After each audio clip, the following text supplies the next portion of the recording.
Hi ನಮಸ್ತೆ ಎಲ್ರಿಗೂ ನಾನು ಗಂಗಾ ವೆಲ್ಕಮ್ ಬ್ಯಾಕ್ ಟು ನಮಸ್ತೆ ಮಾಮ್ಸ್ ಕನ್ನಡ ವ್ಲಾಗ್ಸ್. ಇವತ್ತಿನ ವಿಡಿಯೋ ಅ ಡೇ ಇನ್ ಮೈ ಲೈಫ್ಗೆ ಸ್ವಾಗತ. ಎಲ್ರಿಗೂ ನನ್ನ ಪ್ರತಿದಿನ ಮುಂಜಾನೆ ಸ್ಟಾರ್ಟ್ ಆಗೋದೇ ಈ ನೆನೆಸಿದ ಬಾದಾಮಿ ತಿನ್ನೋದ್ರಿಂದ. ಈ ಒಂದು ಸಿಂಪಲ್ ಹ್ಯಾಬಿಟ್ ನನಗೆ ಇಡೀ ದಿನ ಎನರ್ಜೆಟಿಕ್ ಆಗಿಡಲು ಬಹಳ ಸಹಾಯ ಮಾಡ್ತದೆ. ಇದರಿಂದ ನನ್ನ ದೇಹಕ್ಕೆ ಒಂದು ಸ್ವಲ್ಪ ಪ್ರೋಟೀನ್, ಒಂದು ಸ್ವಲ್ಪ ಫೈಬರ್ ಆ್ಯಂಡ್ ಸ್ವಲ್ಪ ಹೆಲ್ದಿ ಫ್ಯಾಟ್ ಸಿಗ್ತದೆ.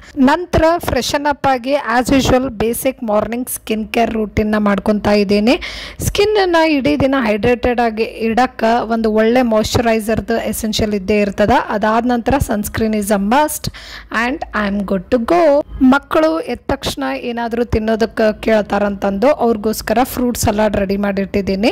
ಇದರಲ್ಲಿ ಬಾಳೆಹಣ್ಣು ಹಾಗೂ ಆ್ಯಪಲ್ ಸ್ಲೈಸಸ್ ಕಟ್ ಮಾಡಿದ್ದೀನಿ. ಅದ್ರ ಜೊತೆಗೆ ಸ್ವಲ್ಪ ಪೊಮೊಗ್ರನೇಟ್ ಸೀಡ್ಸ್ ಕೂಡ ಹಾಕಿದ್ದೀನಿ ಆ್ಯಂಡ್ 1 ಸ್ಪೂನ್ ಹನಿ ಅಂದರೆ ಜೇನುತುಪ್ಪ ಕೂಡ ಮಿಕ್ಸ್ ಮಾಡ್ತಾ ಇದ್ದೀನಿ. ಇದು ಟೇಸ್ಟನ್ನು ಎನ್ಹ್ಯಾನ್ಸ್ ಮಾಡ್ತದೆ ಹನಿ, ಹಾಗೆ ಡೈಜೆಷನ್ ಕೂಡ ಈಸಿ ಆಗಕ್ಕೆ ಹೆಲ್ಪ್ ಮಾಡ್ತದೆ. ಪ್ಲಸ್ ಮುಂಜಾನೆ ಈ ರೀತಿ ಹಣ್ಣು ಕೊಡೋದ್ರಿಂದ ಡೈಜೆಷನ್ನು ಸುಲಭವಾಗಿ ಆಗ್ತದೆ ಮಕ್ಕಳಿಗೆ. ಆಮೇಲೆ ಅವರಿಗೆ ಒಂದು ಒಳ್ಳೆ ಫೈಬರ್ ಸಿಗ್ತದೆ ಅದರಿಂದ ಸ್ಕೂಲಲ್ಲೂ ಅವರು ಆ್ಯಕ್ಟಿವ್ ಆಗಿ ಇರೋಕ್ಕೆ ಈ ಒಂದು ಫ್ರೂಟ್ ಸಲಾಡ್ ಭಾಳನೇ ಹೆಲ್ಪ್ ಮಾಡ್ತದೆ. ಪ್ಲಸ್ ಮುಂಜಾನೆ ಎದ್ದ ತಕ್ಷಣ ಏನಾದರೂ ಲೈಟಾಗೂ ಇರಬೇಕು, ಪ್ಲಸ್ ಹೊಟ್ಟೆ ಫುಲ್ ಅನ್ನಿಸ್ಬೇಕಂದ್ರೆ ಅದೊಂದು ಸಣ್ಣ ಹಸಿವೇನಾಗಿರ್ತದೆ ಮಕ್ಕಳಿಗೆ ಬೆಳಿಗ್ಗೆ, ಅದನ್ನು ನೀಗಿಸೋ ಹಾಗಿರಬೇಕು. ಸೊ ಐ ಥಿಂಕ್ ಈ ಥರ ಫ್ರೂಟ್ ಸಲಾಡ್ ಮಾಡೋದ್ರಿಂದ ಅವರಿಗೆ ಒಂದು ಸಣ್ಣ ಹಸಿವು ಸ್ಯಾಟಿಸ್ಫೈ ಆಗ್ತದೆ, ಪ್ಲಸ್ ಅವರಿಗೆ ಒಳ್ಳೆ ನ್ಯೂಟ್ರಿಷನ್ ಕೂಡ ಸಿಗ್ತದೆ. ಈ ಥರ ಏನಾದರೂ ಹೆಲ್ದಿ ಇದ್ದಿದ್ದಿಲ್ಲ ಅಂದರೆ ಬಿಸ್ಕಿಟ್, ಕುಕ್ಕೀಸು ಆ ಥರ ಏನಾದರೂ ಕೇಳ್ತಾರೆ. ಸೊ ಅದರಿಗಿಂತನೂ ಇದು ಭಾಳ ಬೆಟರ್ ಅಂತ ಅನಿಸುತ್ತೆ. ಬಿಕಾಸ್ ಅದರಿಂದ ಅವ್ರಿಗೇನು ಎನರ್ಜಿನೂ ಸಿಗಲ್ಲ, ಒಳ್ಳೆ ನ್ಯೂಟ್ರಿಷನ್ನು ಸಿಗಂಗಿಲ್ಲ. And first thing in the morning junk ಫುಡ್ಗಿಂತ ಹೆಲ್ದಿ ಫುಡ್ ಇರೋದೇ ಸೂಕ್ತ. ಇದಾದ ನಂತರ ಇವತ್ತು ಬ್ರೇಕ್ಫಾಸ್ಟ್ಗೆ ಇಡ್ಲಿ, ಸಾಂಬಾರು ಹಾಗೂ ಚಟ್ನಿ ಮಾಡಿದ್ದೀನಿ. ಆಮೇಲೆ ಮಕ್ಕಳಿಗೆ ಟಿಫಿನಿಗೆ ಏನಾದರೂ ಮಾಡಬೇಕಲ್ಲ ಅಂತ ಅಂದ್ಕೊಂಡು ಅದೇ ಇಡ್ಲಿನ ಫ್ರೈ ಮಾಡಿದ್ದೀನಿ ತುಪ್ಪದಲ್ಲಿ. ಸ್ವಲ್ಪ ಉಪ್ಪು, ಖಾರ, ತುಪ್ಪ ಹಾಕಿ ಭಾಳ ಚೆನ್ನಾಗಾಗ್ತದೆ, ಅದನ್ನು ಟೇಸ್ಟ್ ಮಕ್ಕಳು ಇಷ್ಟಪಡ್ತಾರೆ. ಅದ್ರ ಜೊತೆಗೆ ಸ್ವಲ್ಪ ಕೊಕುಂಬರ್ ಹಾಗೂ ಕ್ಯಾರೆಟ್ ಸ್ಲೈಸಸ್ನ ಕಟ್ ಮಾಡಿಟ್ಟಿದ್ದೀನಿ ಮತ್ತು ಒಂದು ಡ್ರೈ ಫ್ರೂಟ್ ಲಡ್ಡುನ ಪ್ಯಾಕ್ ಮಾಡಿದ್ದೀನಿ. ಆದಷ್ಟು ಟಿಫಿನ್ ಕಲರ್ಫುಲ್ ಆಗಿ ಹೆಲ್ದಿಯಾಗಿ ಇಡಕ್ಕೆ ಟ್ರೈ ಮಾಡ್ತೀನಿ ಯಾವಾಗೂ. ಅಂದ್ರೇ ಮಕ್ಕಳು ಇಷ್ಟಪಟ್ಟು ತಿಂತಾರೆ, ಖಾಲಿ ಮಾಡ್ಕೊಂಡು ಬರ್ತಾರೆ ಟಿಫಿನ್. ಇಲ್ಲಾಂದರೆ ಹೆಂಗೆ ಕಳಿಸಿದ ಟಿಫಿನ್ ಹಾಗೆ ವಾಪಸ್ ಬಂದುಬಿಡ್ತದೆ. ಮಕ್ಕಳಿಗೆಲ್ಲ ಸ್ಕೂಲಿಗೆ ಕಳಿಸಿದ್ಮೇಲೆ ಆರಾಮ್ಸೆ ಕೂತು ನಾಷ್ಟ ಮಾಡಿಕೊಂಡೆ, ಪ್ಲಸ್ ಒಂದು ಕಪ್ ಕಾಫಿನೂ ಕುಡಿದೆ. ಯಾಕಂದ್ರೆ ಸ್ವಲ್ಪ ಬಾಡಿ ರಿಚಾರ್ಜ್ ಆಗಬೇಕಲ್ಲ ಅದಕ್ಕೆ. ಅದಾದ ನಂತರ ಮಧ್ಯಾಹ್ನದ ಊಟಕ್ಕೆ ಇವತ್ತು ರಾಗಿ ಮುದ್ದೆ ಭಾಳ ಸಾಫ್ಟಾಗಿ ಇರ್ತದೆ, ಆಮೇಲೆ ಈಸಿ ಟು ಡೈಜೆಸ್ಟು, ಪ್ಲಸ್ ಭಾಳ ನ್ಯೂಟ್ರಿಷಿಯಸ್ ಆಗೂ ಇರ್ತದೆ. ಇದರಲ್ಲಿ ಒಳ್ಳೆ ಕ್ಯಾಲ್ಶಿಯಂ ಇರ್ತದೆ, ಐರನ್ ಇರ್ತದೆ. ಹಾಗಾಗಿ ಮಕ್ಕಳಿಗಿದು ಸೂಕ್ತವಾದ ಆರೋಗ್ಯಕರವಾದ ಆಹಾರ. ಹಾಗಾಗಿ ಅವ್ರ ಡಯಟಲ್ಲಿ ಇದು ಇದ್ದೇ ಇರ್ತದೆ. ಅಟ್ಲೀಸ್ಟ್ ವಾರದಲ್ಲಿ ಒಂದ್ಸಲ ಆದರೂ ಪ್ರಿಪೇರ್ ಮಾಡಿಕೊಡ್ತೀನಿ. ಅವ್ರಿಗೋಸ್ಕರ ಅಂತ ಚಿಕ್ಕದಾಗಿ ಮುದ್ದೆ ಪ್ರಿಪೇರ್ ಮಾಡ್ತೀನಿ. ಅವ್ರಿಗೆ ಏನೇ ಮಾಡಿದ್ರು ಚಿಕ್ಕದಾಗೆ ಮಾಡ್ತೀನಿ. ಯಾಕಂತಂದ್ರೆ ಅವರು ಅದನ್ನು ಫಿನಿಷ್ ಮಾಡಿದಾಗ ಇನ್ನೂ ತಗೋಬೇಕು ಅನ್ನೋ ಒಂದು ಇಂಟ್ರೆಸ್ಟ್ ಬಿಲ್ಡಪ್ ಆಗ್ತದೆ. ಒಮ್ಮೆ ಜಾಸ್ತಿ ಕೊಟ್ಟೆ, ದೊಡ್ಡದು ಮಾಡಿಕೊಟ್ಟೆ, ದೋಸೆ ಆಗಿರ್ಬೋದು, ಚಪಾತಿ ಆಗಿರ್ಬೋದು ಅಂತಂದಾಗ ಅದನ್ನು ಫಿನಿಷ್ ಮಾಡೋಕ್ಕಾಗಲ್ಲ, ಇಂಟ್ರೆಸ್ಟ್ ಕಳ್ಕೊಂಡು ಬಿಡ್ತಾರೆ. ಹಾಗಾಗಿ ಅವ್ರು ಯಾವ ರೀತಿ ತಿಂತಾರೆ ಆ ರೀತಿ ಮಾಡಿಕೊಡ್ತೀನಿ. ಬಿಸಿ ರಾಗಿ ಮುದ್ದೆ, ತುಪ್ಪ, ನುಗ್ಗೆಕಾಯಿ ಸಾರು, ಹಾಗೆ ಒಂದು ಗ್ಲಾಸ್ ಮಜ್ಜಿಗೆ. It's an awesome and wholesome food ಅಂತಲೇ ಹೇಳ್ಬೋದು. ಮುದ್ದೆ ಊಟ ಮಾಡಿದ ನಂತರ ಭಾಳ ಲೈಟಾಗಿ ಅನ್ನಿಸ್ತದೆ ಮತ್ತು ಕಂಫರ್ಟೇಬಲ್ ಫುಡ್, ಹಾಗೆ ಅಷ್ಟೇ ಫಿಲ್ಲಿಂಗ್ ಕೂಡ ಹೌದು. ನಂತರ ಇವತ್ತು ಫಸ್ಟ್ ಕ್ರೈಯಿಂದ ಪಾರ್ಸಲ್ ಬಂದಿತ್ತು. ಮಕ್ಕಳಿಗೋಸ್ಕರ ಒಂದೆರಡು ಆ್ಯಕ್ಟಿವಿಟಿ ಬುಕ್ಸ್ನ ಆರ್ಡರ್ ಮಾಡಿದ್ದೆ. ಆ್ಯಕ್ಚುಲಿ ಇದು ಅವರೇ ಚಾಯ್ಸ್ ಮಾಡಿರೋದು. ಆ್ಯಕ್ಟಿವಿಟಿ ಬುಕ್ಸ್ ಅಂದಾಗ ಭಾಳಷ್ಟು ಅದಾವ, ಕಲರಿಂಗ್ ಬುಕ್ಸ್, ಡ್ರಾಯಿಂಗ್ ಬುಕ್ಸ್, ಆಮೇಲೆ ಬ್ರೈನ್ ಬೂಸ್ಟಿಂಗ್ ಆ್ಯಕ್ಟಿವಿಟಿ ಬುಕ್ಸ್ ಎಲ್ಲ. ಇವರು ಜಾಸ್ತಿ ಕಲರಿಂಗ್ ಎಲ್ಲ ಮಾಡಿ ಭಾಳನೇ ಪ್ರೋ ಆಗಿದ್ದರು. ಹಾಗಾಗಿ ಒಂದು ಸ್ಟೆಪ್ ಮುಂದೆ ಹೋಗೋಣ ಅಂತ ಲರ್ನ್ ಟು ಡ್ರಾ ಅನ್ನೋ ಬುಕ್ಸ್ನ ತರಿಸಿದ್ದೀನಿ. ಯೂಶ್ವಲಿ ನಾನು ಫಸ್ಟ್ ಕ್ರೈಯಿಂದನೇ ಪರ್ಚೇಸ್ ಮಾಡ್ತೀನಿ ಏನೇ ತೊಗೋಬೇಕಂದ್ರು. ಕ್ಲೋದಿಂಗ್ ಹಾಗೂ ಬೇರೆ ಎಲ್ಲ ಮಕ್ಕಳಿಗೋಸ್ಕರ ಪ್ರಾಡಕ್ಟ್ಸ್ ಏನು ಸಿಗ್ತಾವಲ್ಲ ಫಸ್ಟ್ ಕ್ರೈನಾಗ, ಆದಷ್ಟು ಭಾಳ ಒಳ್ಳೆ ಕ್ವಾಲಿಟಿವೇ ಇದ್ದಿರ್ತಾವೆ. ಹಾಗಾಗಿ ಜಾಸ್ತಿ ಅದರಿಂದನೇ ಆರ್ಡರ್ ಮಾಡಿ ತರಿಸ್ತಿರ್ತೀನಿ. ಈ ಲರ್ನ್ ಟು ಡ್ರಾ ಬುಕ್ ಒಳಗೆ ಕಲರಿಂಗ್ ಅಷ್ಟೇ ಮಾಡೋದಿಲ್ಲ, ಮಕ್ಕಳಿಗೋಸ್ಕರ ಅಂತ ಒಂದು ಸಿಂಪಲ್ ಈಸಿ ಪಿಕ್ಚರ್ಸ್ ಕೊಟ್ಟಿದ್ದಾರೆ. ಸ್ಟೆಪ್ ಬೈ ಸ್ಟೆಪ್ ಇನ್ಸ್ಟ್ರಕ್ಟ್ ಕೂಡ ಮಾಡಿದ್ದಾರೆ ಹೆಂಗೆ ಡ್ರಾ ಮಾಡಬೇಕು ಅಂತಂದು. ಸೊ ಅವರು ಸಿಂಪಲ್ ಆದ ಈಸಿ ಪಿಕ್ಚರ್ಸ್ನ ಡ್ರಾ ಮಾಡೋದು ಕಲ್ಕೋಬಹುದು ಮಾಡ್ಕೋಬೋದು ಅವ್ರದವರೇ ಅದನ್ನು ನೋಡಿಬಿಟ್ಟು.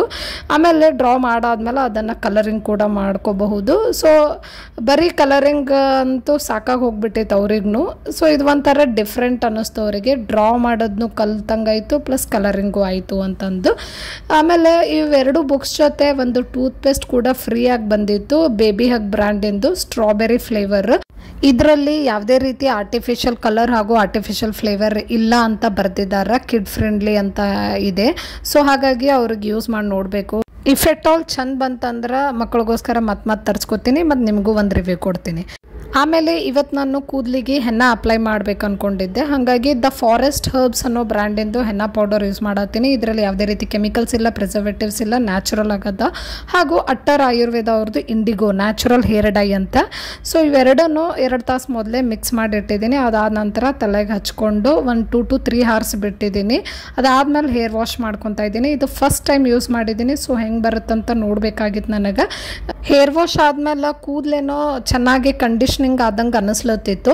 ಪ್ಲಸ್ ಇಂಡಿಗೋ ಏನು ನ್ಯಾಚುರಲ್ ಹೇರ್ ಡೈ ಅದ, ಬ್ಲ್ಯಾಕ್ ಕಲರ್ ಕೊಡ್ತದೆ ಹೇರ್ಸಿಗೆ. ಸೊ ಅದನ್ನು ಚೆನ್ನಾಗಿ ಕಲರ್ ಕೊಟ್ಟಿತ್ತು. ಬಟ್ ಪ್ರಾಬ್ಲಮ್ ಏನಂದ್ರೆ ಭಾಳ ದಿನ ಸಸ್ಟೈನ್ ಆಗಲಿಲ್ಲ. ಅಂದ್ರೆ ಲೈಕ್ ಒಂದು 15 days ತನಕ ಅಷ್ಟೇ ಅದರದ್ದು ಎಫೆಕ್ಟ್ ಇತ್ತು. ಸೊ ಸಿಂಗಲ್ ಯೂಸಿಗೆ ಅಷ್ಟೊಂದೇನು ಚೇಂಜಸ್ ಅನ್ನಿಸ್ಲಿಲ್ಲ. ನೋಡಬೇಕು ಕಂಟಿನ್ಯೂಸ್ ಆಗಿ ಲಾಂಗ್ ರನ್ನಲ್ಲಿ ಯೂಸ್ ಮಾಡಿದಾಗ ಹೇಗೆ ಬರುತ್ತಂತ. ಅದಾದ ನಂತರ ಒಂದು ಹೇರ್ ಆಯಿಲ್ನ ಪ್ರಿಪೇರ್ ಮಾಡ್ಕೊಳತ್ತೀನಿ ಮನೆಯಲ್ಲೇ ನಾನು. ಇದಕ್ಕೆ ವರ್ಜಿನ್ ಕೋಕೋನಟ್ ಆಯಿಲ್ ತೊಗೊಂಡಿದ್ದೀನಿ ಹಾಗೂ ಬಾದಾಮಿ ಎಣ್ಣೆಯನ್ನು ತೊಗೊಂಡಿದ್ದೀನಿ, ಪ್ಯೂರ್ ಬಾದಾಮ್ ಆಯಿಲ್. ಆ್ಯಕ್ಚುಲಿ ಮೆಹಂದಿ ಅಪ್ಲೈ ಮಾಡಿದ್ಮೇಲೆ ಅವತ್ತು ರಾತ್ರಿ ಚೆನ್ನಾಗಿ ಹೇರ್ಸಿಗೆ ಆಯಿಲಿಂಗ್ ಮಾಡ್ಕೊಳ್ಳೋದ್ರಿಂದ ಏನು ನೀವು ಹೇರ್ ಡೈ ಯೂಸ್ ಮಾಡಿರ್ತೀರಿ, ನ್ಯಾಚುರಲ್ ಹೇರ್ ಡೈ ಅಂದ್ರೆ ಲೈಕ್ ಈಗ ನಾ ಇಂಡಿಗೋ ಪೌಡರ್ ಹಾಕಿದ್ನಲ್ಲ, ಸೊ ಆ ಕಲರ್ ಚಂದ ಕೂದಲಲ್ಲಿ ಕೂಡಕ್ಕೆ ಭಾಳ ದಿನ ಸಸ್ಟೈನ್ ಆಗಕ್ಕೆ ಹೆಲ್ಪ್ ಮಾಡ್ತದೆ. ಮತ್ತು ಸ್ಕ್ಯಾಲ್ಪ್ ಕೂಡ ಡ್ರೈ ಆಗ್ಲಾರ್ದಂಗೆ ನೋಡ್ಕೊತದ, ರೂಟ್ಸ್ ಎಲ್ಲ ಗಟ್ಟಿ ಮಾಡ್ತದೆ, ಹೇರ್ ಫಾಲ್ ಕಡಿಮೆ ಮಾಡ್ತದೆ. ನಾನು ಇಲ್ಲಿ ಆ್ಯಕ್ಚುಲಿ ನಂದು ಹೇರ್ ಫಾಲ್ ಏನು ಪ್ರಾಬ್ಲಮ್ ಇರಲಿಲ್ಲ. ಬಟ್ ಹೇರ್ ಸ್ವಲ್ಪ ಭಾಳ ಫ್ರಿಜಿ ಆಗಿದ್ವು, ಅಂದರೆ ಭಾಳ ಸಿಕ್ಕ ಬೀಳಕತ್ತಿದ್ವು. ಶಾರ್ಟ್ ಹೇರ್ಸ್ ಕಟ್ ಮಾಡಿದ್ರು ಕೂಡ ಸ್ವಲ್ಪ ಜಾಸ್ತಿ ಖುಲ್ಲ ಬಿಡಾಕತ್ತಿದ್ನಲ್ಲ ಕೂದಲ, ಅದಕ್ಕೆ ಏನೋ ಹಾಗಾಗಿ ಜಾಸ್ತಿ ಅದ್ರ ಮೇಲೆ ಕಾನ್ಸಂಟ್ರೇಟ್ ಮಾಡತ್ತೀನಿ. ಅಂದರೆ ಆ್ಯಂಟಿ ಫ್ರಿಜ್ ಅಂದರೆ ಲೈಕ್ ಫ್ರಿಜ್ ಆಗಬಾರ್ದು, ಪ್ಲಸ್ ಸ್ಮೂತಾಗಿ ಸಾಫ್ಟಾಗಿರ್ಬೇಕು ಕೂದಲ. ಅದಕ್ಕೆ ಏನು ಬೇಕೋ ಅದರ ಪ್ರಕಾರ ನಾನು ಆಯಿಲ್ ರೆಡಿ ಮಾಡ್ಕೊಳತ್ತೀನಿ. ಅದಕ್ಕೆ ನಾನು ನಿಮಗೆ ಫಸ್ಟೇ ತೋರಿಸ್ದಿರೋ ಹಾಗೆ ವರ್ಜಿನ್ ಕೋಕೋನಟ್ ಆಯಿಲ್ ತೊಗೊಂಡಿದ್ದೀನಿ. ಒಂದು ಸಣ್ಣ ಪಾತ್ರೆದಾಗ ನಂಗೆ ಎಷ್ಟು ಬೇಕು ಅಷ್ಟು ಕೋಕೋನಟ್ ಆಯಿಲ್ ಹಾಕ್ಕೊಂಡು ಅದಕ್ಕೆ 1 ಸ್ಪೂನ್ ಮೇಥಿ ಸೀಡ್ಸ್ ಹಾಕ್ಕೊಂಡಿದ್ದೀನಿ ಹಾಗೂ ಕಲಂಜಿ ಸೀಡ್ಸ್ ಕೂಡ ಹಾಕ್ಕೊಂಡು ಸ್ವಲ್ಪ ಬಾಯ್ಲ್ ಮಾಡಿದ್ದೀನಿ. ಅದಾದ ನಂತರ ಸಪ್ರೇಟ್ ಒಂದು ಗ್ಲಾಸ್ ಬೌಲಲ್ಲಿ ಸ್ಟ್ರೈನ್ ಮಾಡ್ಕೊಂಡಿದ್ದೀನಿ. ಅದು ಸ್ವಲ್ಪ ಕೂಲ್ ಆಗಕ್ಕೆ ಬಿಡಬೇಕು. ತಣ್ಣಗಾದ್ಮೇಲೆ ಬಾದಾಮಿ ಎಣ್ಣೆ ಏನಿರ್ತದಲ್ಲ, ಪ್ಯೂರ್ ಬಾದಾಮ್ ಆಯಿಲ್, ಅದನ್ನು 1 ಸ್ಪೂನ್ ಹಾಕಿ ಚೆನ್ನಾಗಿ ಮಿಕ್ಸ್ ಮಾಡಿಡಿ. ಸೊ ಈ ಆಯಿಲನ್ನು ಮೊದಲೇ ಪ್ರಿಪೇರ್ ಮಾಡ್ಕೊಂಡು ಇಟ್ಕೋಬೇಕು. ಬಿಕಾಸ್ ಈ ಥರ ಮಿಕ್ಸ್ ಮಾಡಿ 1-2 ದಿನ ಬಿಡಬೇಕಂದ್ರೆ 24 to 48 hours ಬಿಟ್ಟು ಅದಾದಮೇಲೆ ಅದನ್ನು ಕೂದಲಿಗೆ ಹಚ್ಕೊಂಡಾಗ ಭಾಳ ಎಫೆಕ್ಟಿವ್ ಆಗಿರ್ತದೆ ಮತ್ತು ನಿಮಗೆ ಒಂದು ಚಲೋ ರಿಸಲ್ಟ್ನು ಸಿಗ್ತದೆ. ಇಲ್ಲಿ ಎಣ್ಣೆ ಎಲ್ಲ ತಣ್ಣಗಾದ್ಮೇಲೆ ನಾನು ಒಂದು ಸಪ್ರೇಟ್ ಬಾಟಲಲ್ಲಿ ತೆಗೆದಿಟ್ಕೊಳತ್ತೀನಿ. ಈ ಎಣ್ಣೆನ ನಾನು ವಾರದಲ್ಲಿ 1-2 ಸಲ ಆದರೂ ಯೂಸ್ ಮಾಡ್ತೀನಿ. ಈ ರೀತಿಯಾಗಿ ನೀವು ನಿಮ್ಮ ಹೇರ್ ಕಂಡೀಷನ್ ಪ್ರಕಾರ, ಅಂದರೆ ನಿಮ್ಮ ಕೂದಲಿಂದ ಯಾವ ಥರ ಸಮಸ್ಯೆ ಇದೆ, ಲೈಕ್ ಈಗ ಹೇರ್ ಫಾಲ್ ಜಾಸ್ತಿ ಇದ್ದರೆ ಹೇರ್ ಫಾಲಿಗೆ ಏನೇನು ಬೇಕು, ಎಣ್ಣೆಯಲ್ಲಿ ಸ್ವಲ್ಪ ಕರಿಬೇವು, ಆ ರೀತಿ ಹೇರ್ ಗ್ರೋತಿಗೆ ಏನೇನು ಬೇಕಾಗಿರ್ತದೋ ಆ ಥರ ಎಲ್ಲ ಇಂಗ್ರೀಡಿಯೆಂಟ್ಸ್ ಹಾಕಿ ಹೇರ್ ಆಯಿಲ್ ಪ್ರಿಪೇರ್ ಮಾಡಿಟ್ಕೊರಿ. ಅಥವಾ ನಂತರ ಫ್ರಿಜ್ ಸ್ಮೂತ್ ಆಗಿರಲಿಲ್ಲ, ಹೇರ್ಸ್ ಮಾಯ್ಶ್ಚರ್ ಇರಲಿಲ್ಲ ಅಂದರೆ ಈ ರೀತಿ ಒಂದು ಆಯಿಲ್ ಪ್ರಿಪೇರ್ ಮಾಡಿ ಇಟ್ಕೋರಿ ನಿಮ್ಮ ಹೇರ್ ಕಂಡೀಷನ್ ಪ್ರಕಾರ. ಸೊ ದಟ್ ಈ ರೀತಿಯ ನಿಮ್ಮ ಸಮಸ್ಯೆ ಪ್ರಕಾರ ಹೇರ್ ಆಯಿಲ್ ಮಾಡಿಟ್ಕೊಂಡಾಗ ಅದು ನಿಮ್ಮ ಕೂದಲಿಗೆ ಇರೋ ಸಮಸ್ಯೆನ ಕಡಿಮೆ ಮಾಡ್ತದೆ ಮತ್ತು ನಿಮ್ಮ ಕೂದಲು ಚಲೋ ಇಂಪ್ರೂವ್ಮೆಂಟ್ ಮಾಡ್ತದೆ. ಈ ರೀತಿ ಆಯಿಲ್ ವಾರದಲ್ಲಿ ಮಿನಿಮಮ್ 1 ಸಲ ಆದರೂ ಯೂಸ್ ಮಾಡೋದ್ರಿಂದ ನೀವೇ ಹೇರಲ್ಲಿ ಚೇಂಜಸ್ ನೋಟಿಸ್ ಮಾಡ್ತೀರಿ. ಲೈಕ್ ಏನಿಲ್ಲ, ಒಂದು ಸ್ವಲ್ಪ ಎಣ್ಣೆನ ಅಂಗೈಯಲ್ಲಿ ಹಾಕ್ಕೊಂಡು ಆ ಅಂಗೈಯಲ್ಲೇ ಪ್ರೀ ಹೀಟ್ ಮಾಡಿಕೊಂಡು ಒಂದು ಒಳ್ಳೆ ಮಸಾಜ್ ಕೊಟ್ಕೊಂಡ್ರೆ ಅದು ರೂಟ್ಸಿಗೆ ಮೇನ್ ಚೆನ್ನಾಗಿ ಮಸಾಜ್ ಮಾಡಿಕೊಂಡಾಗ ಹೇರ್ನ ಬುಡದಿಂದಲೇ ಬಲವಾಗಿ ಮಾಡ್ತದೆ. ಪ್ಲಸ್ ಫ್ರೀಸ್ ಏನು ಆಗ್ಲಾರ್ದಂಗೆ ನೋಡ್ಕೋತದ. ಆಮೇಲೆ ಹೇರ್ ಸ್ಟ್ರೆಂತ್ ಆಗ್ತವೆ. ಅಂದ್ರೆ ಲೈಕ್ ಹೇರ್ ಲಾಸ್ ಎಲ್ಲ ಆಗಂಗಿಲ್ಲ, ಹೇರ್ ಫಾಲ್ ಆಗಂಗಿಲ್ಲ ಜಾಸ್ತಿ, ಮತ್ತು ಕೂದಲಿಗೆ ಒಂದು ಸಾಫ್ಟ್ನೆಸ್ನು ಕೊಡ್ತದೆ. ಹಾಗೆ ನಿಮ್ಮ ಸ್ಕ್ಯಾಲ್ಪ್ ಏನಾದರೂ ಡ್ರೈ ಆಗ್ಲತ್ತಿತ್ತು, ಭಾಳನೇ ಡ್ಯಾಂಡ್ರಫ್ ಆಗ್ಲತ್ತಿತ್ತು ಅಂತಂದ್ರೆ ಅದು ಕೂಡ ಕಡಿಮೆ ಮಾಡ್ತದೆ. ನಿಮ್ಮ ಸ್ಕ್ಯಾಲ್ಪ್ ಆದಷ್ಟು ಮಾಯಿಶ್ಚರ್ಡ್ ಆಗಿಡಕ್ಕೆ ಹೆಲ್ಪ್ ಮಾಡ್ತದೆ, ಅಂದರೆ ಡ್ರೈ ಆಗಕ್ಕೆ ಬಿಡಂಗಿಲ್ಲ.